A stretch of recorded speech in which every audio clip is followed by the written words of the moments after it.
गोटाए उपाय अछि आपण माने जदि सत्य कथा कहिबे ये आंब पुणी जाके ता जगह लागी जीव जाकि राजी पड़ी गले ताले अर्जुन मरी जीवे धर्मराज युधिष्ठिर पचारि गले कहले तमे तो बड़ भाई तमे कुह धर्मराज युधिष्ठिर कहिले मोर एकमात्र संकल्प प्रतिदिन संध्या बेले द्रौपदी मते गीता अध्यायटे शुणेइबे द्वितीय अभिलाष होउछि मो भाई मरा बोली शुणिबी नाही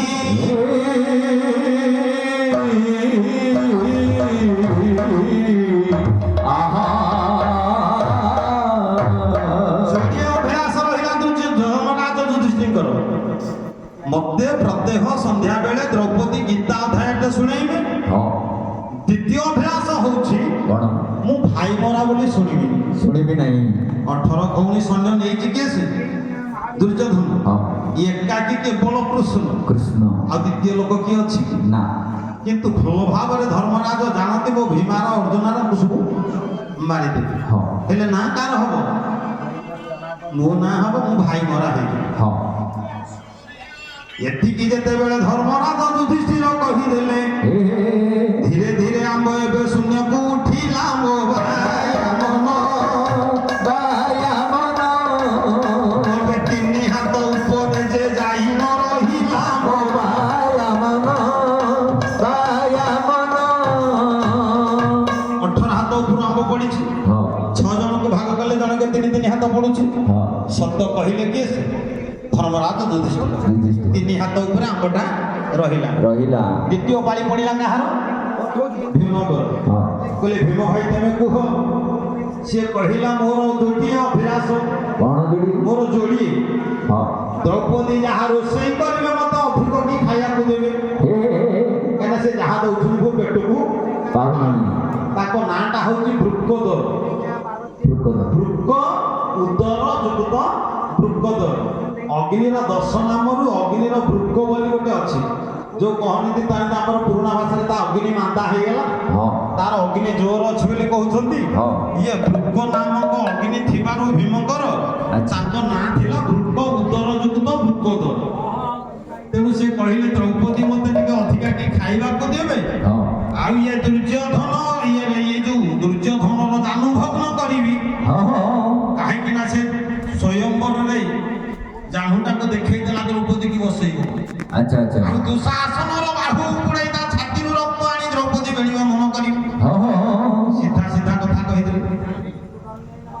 या परे 6 हाथ रे जाई कि आंब रहि गला पाली पुड़िला कहा अर्जुन को कहले सखा तमे कहो से कहले मोर गोटिए जीवन रो अभिलाष रहि गला कौन से गोटे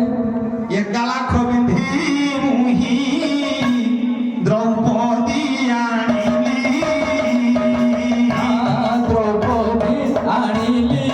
भोला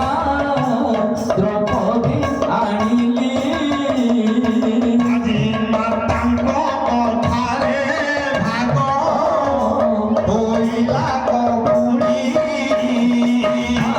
হইলা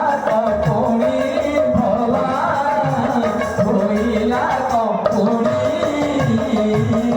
লাখ বিন্ধিলি কিন্তু মা কଣ কলি ভাগ କରିଦେଲେ ମୋର ନିଜର ମନର ଆତ୍ମା ଦ୍ରୌପଦୀକୁ ମୁଁ ଏକା ଉପଭୋଗ କରିଥାନ୍ତି କିନ୍ତୁ ମା କହିଲେ ଯେତେବେଳେ ଦ୍ୱାର ଦେଶରେ ପହଞ୍ଚି ଗଲେ ମା ଘରେ ଅଛନ୍ତି କହିଲେ ମା ଲୋ ଅପୂର୍ବ ପଦାର୍ଥ ଆମେ ଆଣିଛୁ କଣ ସେ କହିଲେ 5 ପିଲା ଯାକ ବାଣ୍ଟିକି ଅନେକ ସମସ୍ୟା ଉପୁଜିଗଲା ଆଚ୍ଛା ଦ୍ରୌପଦୀ କହିଲେ ମା ତମେ ତ 5 ପତ୍ନୀ 5 ଜଣଙ୍କ ସ୍ତ୍ରୀ ଆଜି ସେଥିଲାଗି ତ ବାଣ୍ଟି ଦେଲନି ମୁଁ ଏ କଥା କହୁନି ପୁରାଣ କହୁଛି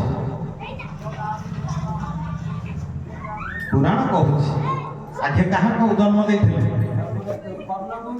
କାହା ପୁଅ ସେ ଭୀମ କାହା ପୁଅ अर्जुन कहा पुओ तीन गले आउ से जन्म दे ना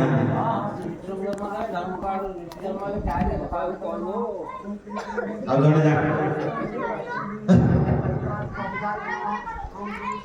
ପଣ୍ଡୁଙ୍କ ସହିତ ସିଏ ରତି କରିନାହାନ୍ତି। ଇନ୍ଦମ ନାମକ ଜଣେ ଋଷି अच्छा ଜଙ୍ଗଲରେ ମୃଗୀ ସହିତ ଶୃଙ୍ଗାର କରୁଥିଲେ। ଭୁଲ ବଶତଃ ପଣ୍ଡୁଙ୍କ ସରଟା ଯାଇକି ଇନ୍ଦମ ଋଷିଙ୍କ ଛାତି ଭିତ ହେଲା। ସେ ଅଭିଶାପ ଦେଲେ, ରାଜା ପଣ୍ଡୁ,